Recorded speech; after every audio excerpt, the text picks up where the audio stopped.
На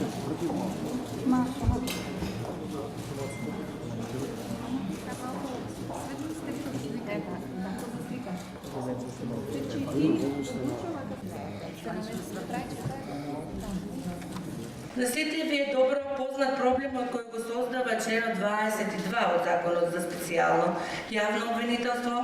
а на кој јас во континуитет укажувам. Сепак, и покрај тоа што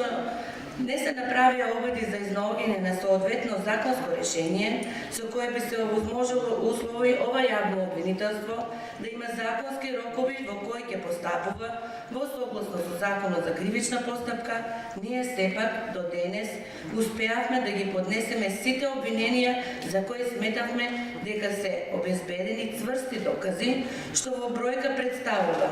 17 обвиненија за 18 предмети против вкупно 94 физички и 7 правни лица.